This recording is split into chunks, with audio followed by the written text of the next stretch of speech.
Indonesia's military has slowly become one of the world's largest armed forces. According to the Global Firepower, they ranked Indonesia in 2024 as 13 out of 145 nations. The archipelago nation is slowly becoming a military superpower, one that may one day rival that of China, India, and the United States. Today, however, Indonesia is still just one of many regional military powers. They have the strength that may rival that of some European countries or large South American military forces. But to understand just how big and strong Indonesia's military is, let's discuss its size, equipment used, and future plans. The first and most important factor of Indonesia's military is size and structure. Indonesia's military is big. It reflects the country's population and economy. Indonesia today has a GDP of about 1.48 trillion US dollars, as published by the International Monetary Fund (IMF), making it one of the world's largest economies. The country's population, on the other hand, sits at approximately 279 million people, which makes it the fourth largest globally. These two indicators are already important for a country's military might. For a country to have a big and formidable military, they must need a big economy and a huge amount of people. The economy will support a country's military equipment, whether they can buy state-of-the-art fighter jets, submarines, and tanks, or they have the resources and technology to build their own equipment locally. The population, on the other hand, is also important because it allows a country to deploy people who will use these equipment in times of war. These are simply the reasons why Indonesia has a big chance to become a global superpower, because it has the people and a big future economy. Now let's discuss the structure of the Indonesian military. The Indonesian military is more commonly known as the Indonesian National Armed Forces. The National Armed Forces is then divided into three branches: the Army, the Navy, and the Air Force. Each serves a distinct role in the military capabilities of Indonesia. The Global Firepower estimates that Indonesia currently has 1,050,000 military personnel, 400,000 of which are active, and another 400,000 are reserve personnel, and 250,000 are paramilitary. The Air Force personnel consists of 30,100. The Army personnel are about 300,400, and the Navy personnel sits at 66,034. Let's now talk about each of these branches and their capabilities. Let's start with the Army, which is the most vital piece of Indonesia's defense capabilities. The Indonesian Army has several equipment ranging from basic uniforms to handheld weaponries and ground vehicles, such as tanks and artillery. A big piece of what makes Indonesia's army formidable are its tanks and artillery. Its tanks are many, and they come from all across the world, some from Germany, Turkey, France, the Netherlands, and so on. The most famous as of yet is none other than Indonesia's Leopard 2 from Germany. In 2016, the Indonesian Army received the initial 8 units of a total of 61 Leopard 2A4 third-generation main battle tanks, or MBTs. These Leopard 2A4s are touted as some of Southeast Asia's most advanced and lethal battle tanks. These deliveries from Germany are part of a larger defense deal that includes 103 Leopard main battle tanks, 42 upgraded Marder 1A3 infantry fighting vehicles, as well as a selection of 10 specialized vehicles for armored recovery, mobile bridging, and military engineering, all sourced from surplus German army stocks. Besides the Leopard, the Indonesian army also took in the Harimau medium tank as a result of a collaboration between PT Pindad and Turkey's FNSS defense systems. It was reported that unlike the Leopard 2, the Harimau medium tank combat weight is approximately 35 tons, which enables the tank to access less developed roads and bridge networks. The contract between the Harimau medium tank started way back in 2015, when the governments of Indonesia and Turkey agreed to co-develop the Modern Medium Weight Tank, or MMWT, for the Indonesian Army, anticipating a development phase of about 37 months with a budget of $30 million.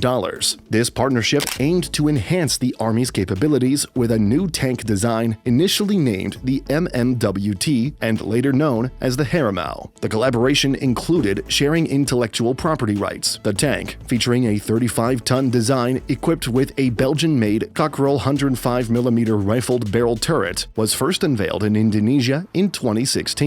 Armament-wise, the Harimau features a 105mm Cockerel 3105 drive turret, capable of high-pressure fires, and is equipped with a standard 105mm rifled gun, a 7.62mm coaxial machine gun, and optional machine guns for additional defense, supported by smoke grenade launchers. Now, let's talk about the artillery used by the Indonesian army. One of them is Turkey's Khan missile system. This was announced around 2022, and it made Indonesia the first foreign user of the equipment. The system was designed to have a range of 208 kilometers and high precision on the battlefield. It weighs about 2,500 kilograms with a 407 kilogram high explosive warhead. Now let's move on to talk about Indonesia's Navy, the other vital piece of the country's defense. Arguably, the Navy is the most important of the three branches, simply because Indonesia is an archipelago nation with thousands upon thousands of islands. The Navy deploys several equipment ranging from submarines to warships. The most important, of course, is none other than the Indonesian Navy's submarine fleet. There are currently 3 fleets, 2 of which are active, and 1 is still in ongoing order. The ones that Indonesia currently deploy is the Nagapasa class and Kakra class. The Nagapasa class is a diesel-electric attack submarine. It's part of a contract valued at $1.02 billion. The Indonesian Ministry of Defense and DSME collaborated on the construction of 3 Nagapasa-class submarines. DSME will build 2 submarines, and the third will be constructed by PT PAL in Indonesia, benefiting from a technology transfer. This will allow PT PAL to utilize both DSME and its own fabricated sections. The Nagapasa-class submarines are modeled after the DSME improved Shangbogo design, itself an evolution of the German Type 209-1400 design from ThyssenKrupp Marine Systems, TKMS. These submarines measure 61.3 meters in length, have a beam of 6.3 meters, and a draft of 5.5 meters, with a displacement of 1,400 tons. They are equipped with 4 MTU 12-volt 493 diesel generators, enabling speeds of up to 21.5 knots submerged and 11 knots when surfaced. Armament includes 8 torpedo tubes that are capable of deploying Black Shark heavy torpedoes and submarine-launched mines. The Kakra class, on the other hand, is also a diesel-electric attack submarine. It was built by the Holvadswerke Deutsche Werft and retrofitted by Daewoo. It was commissioned in 1991 and rejoined the fleet in 2005. These submarines, measuring 59.5 meters in length and featuring a beam of 6.2 meters,